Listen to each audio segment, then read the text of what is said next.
If you're looking for a podcast that packs in sound property advice, as well as offering you an insight into making the world of property effective and ultimately work for you, you're in the right place. Hosted by Arsh, the original property rebel. He's written an Amazon bestseller, created the Property Investor app, the UK's first, and is an experienced property mentor. More importantly, he talks the talk and walks the walk.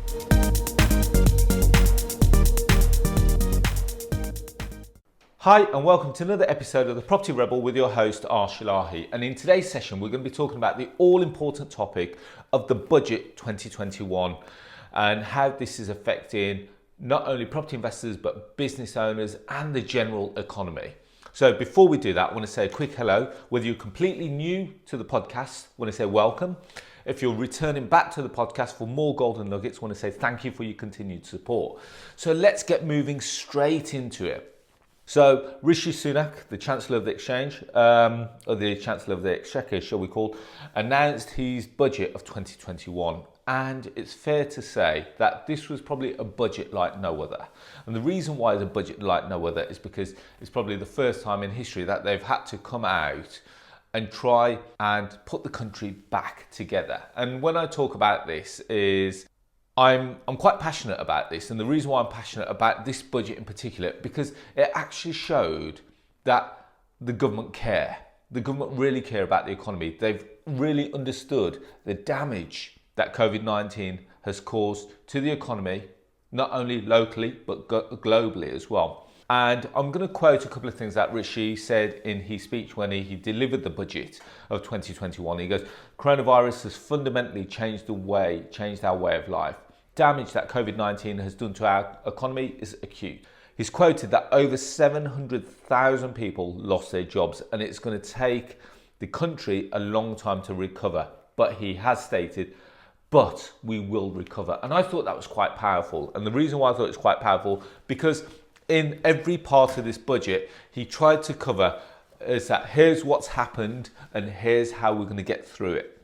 And what I really liked about it is the way that he broke it down into three segments. The first segment was about support. What are we going to do to support to get you back up and running?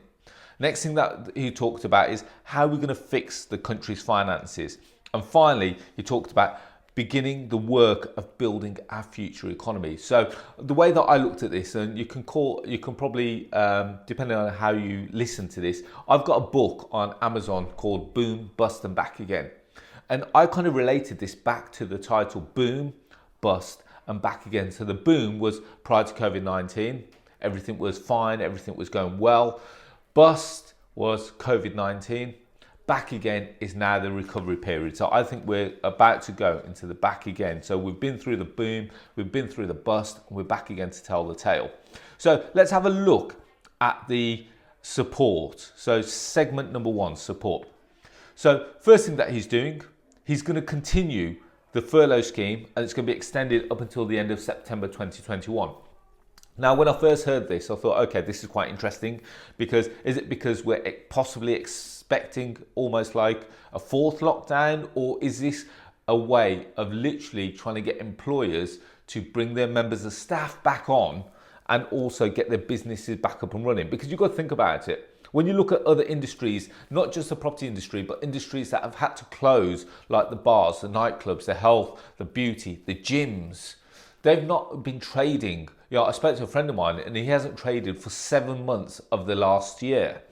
So he was only actually able to open for, I think it's 4.5 months to 5 months last year. So he's lost a massive amount of income. Now, for him to take on all his members of staff again, not knowing whether the customers are going to return, is also quite a big risk. So I think the way that the Chancellor has put this out, he wants to extend the furlough scheme to allow employers to get those people back in, because the last thing that the Chancellor wants to do is then let all these places open their doors, and the next thing you know, the unemployment rate increases because the customers aren't there and the employers are letting their staff go. So I thought that was a really good point.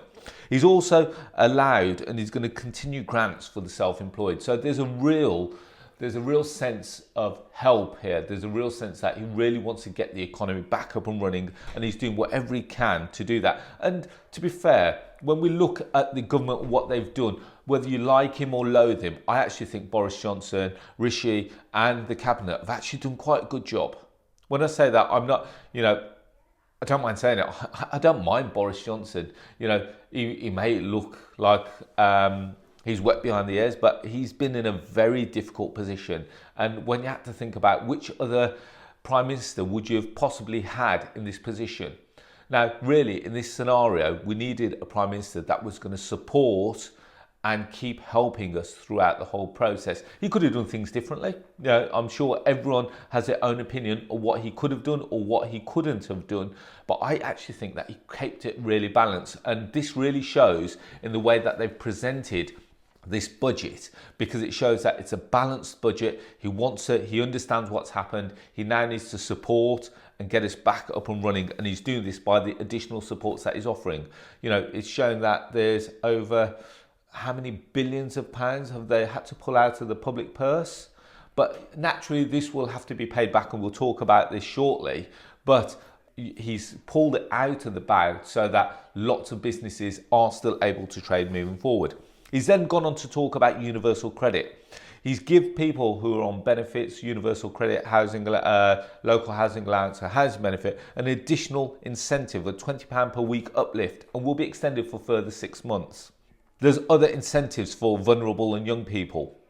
And what he's trying to do is also give incentives to businesses to take on new apprentices. Again, when a time where businesses are not probably where employment or recruitment is probably not their prime concern right now, the government's saying, well, I'll tell you what, if you take on these staff, not only will you get the furlough for them, you can't get the furlough for them because it's beyond the date, but we're going to give you grants and incentive payments to take on new people. Again, trying to reduce the pressure from the unemployment and get the economy back up and running. He's put on some additional support for veterans who have suffered from mental health issues. And I think, again, supporting the people that have helped this country previously, he's put an additional £10 million into that. Now, what's quite interesting is the budget. He's put in there that he wants to support businesses with a new restart grant to help businesses to open up. And he's put, again, £5 billion of new grants available. So if there's a business that hasn't been able to trade, and again, this isn't just about property today, this is about business in general. If you've had a business that hasn't been able to operate, there's going to be a restart grant that you can apply for, and this will be available from April onwards. There's other grants available, up to £700 million to support arts, culture and sporting institutions.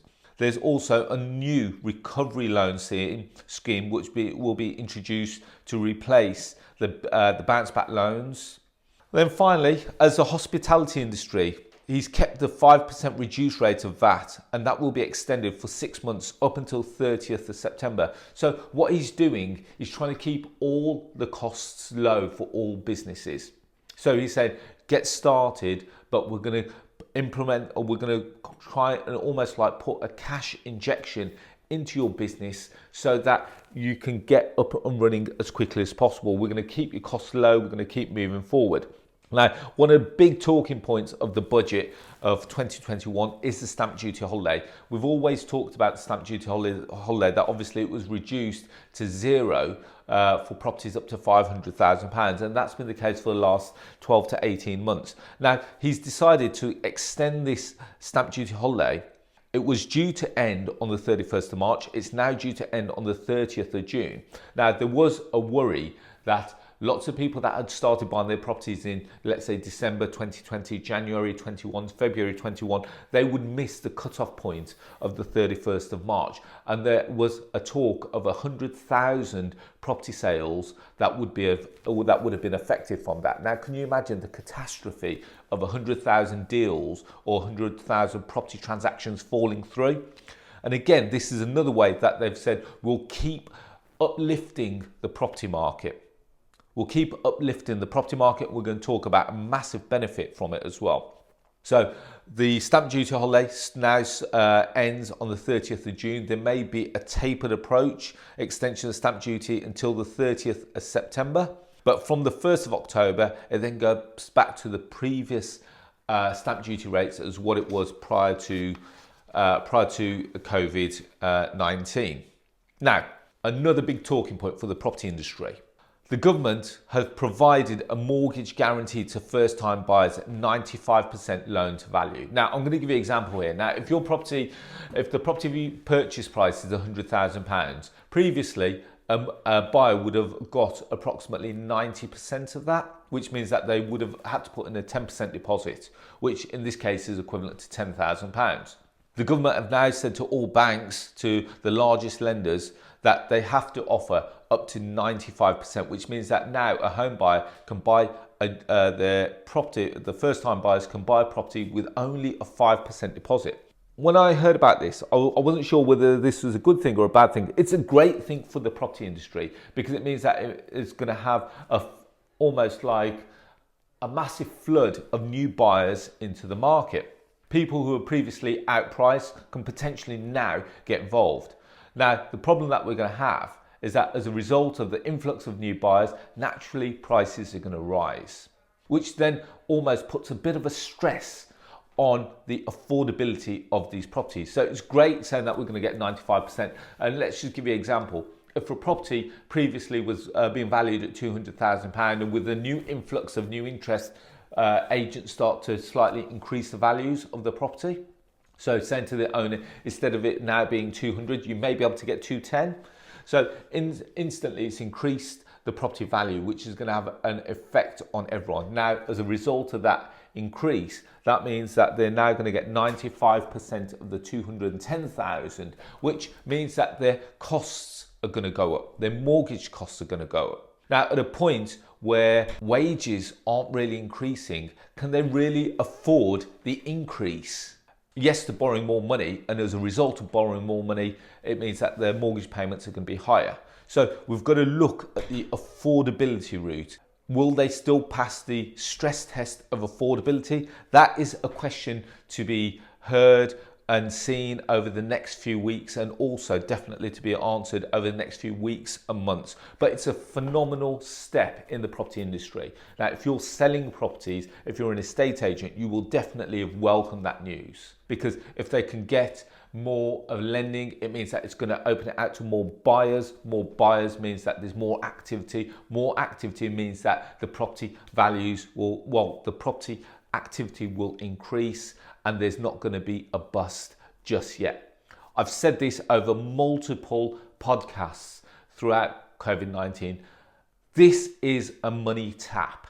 What Rishi and the Chancellor of the Exchequer has done in this budget, he's kept pumping more money into the economy, regardless of how you look at it. We talk of all the things that we've talked about in support, the furlough scheme, the grants for self-employed, the universal credit, the incentives for vulnerable and young people. We're talking about the support for veterans. We're talking about the support for businesses. We're talking about the support for supporting institutions. We're talking about the recovery loans. We're talking about the stamp duty. We're talking about the increase of mortgage guarantees. This is all money being pumped in from the government. But at some point, this has to stop. This level of spending cannot continue.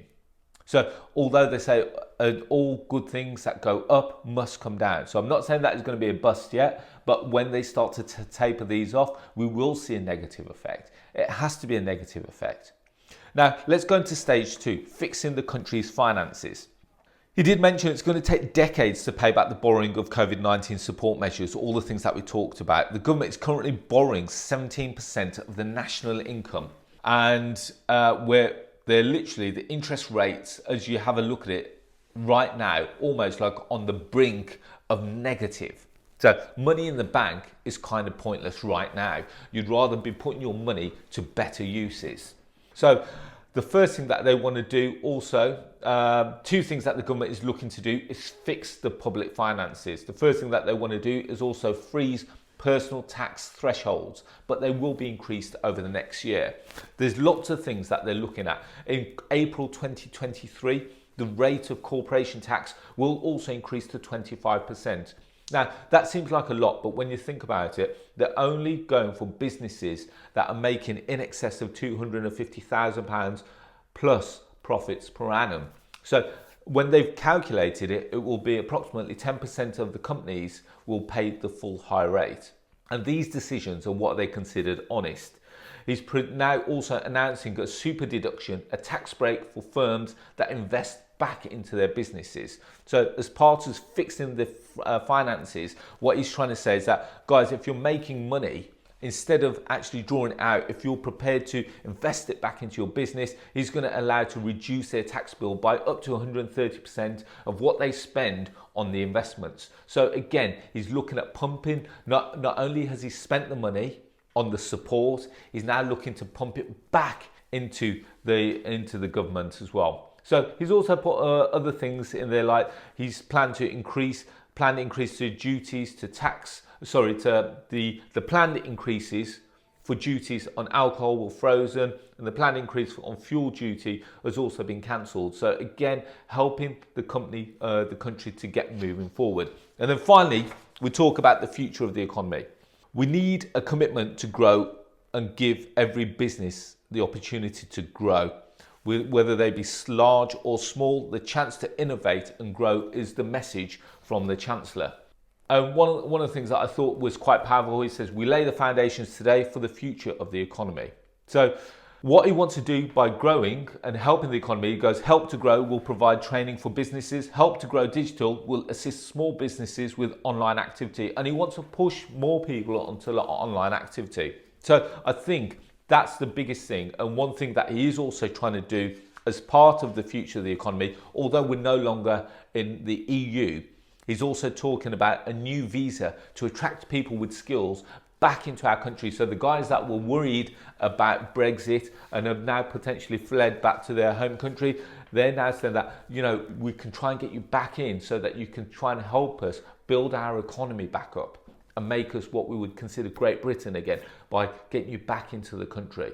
So although we've left, we're still trying to work to make that happen. So there's lots of things in the budget that, if you kind of dissect it, is a real stepping stone to a positive future. More importantly, it's clear that everyone can see the light at the end of the tunnel. We've had 2 years of almost like doom and gloom, and this really is, I think, the starting point. The last thing that I'm really, if I'm honest, a little bit concerned about is in June, if we see another spike, we then end up going backwards. But I'd like to think that the things that are mentioned in this budget here is going to move us forward for 2021 and onwards, and we start to rebuild our lives again. So guys, hopefully there you have it. Obviously not an exciting topic, but definitely an important topic, and definitely one that you need to take lots of notes from. If you're in the property industry and you're in the service accommodation industry, there's definitely grants out there for you. If you've run other businesses like fitness, beauty, retail, etc., there's grants and there's support there out there for you. If you're self-employed, there's grants and there's support there out there for you. If you're unemployed, there's additional support for you. If you're looking at starting a business or innovating a business, there's a grant for you. So again, if you have a look at it, there's steps and there's help for you every step of the way. So guys, hopefully you've enjoyed the session.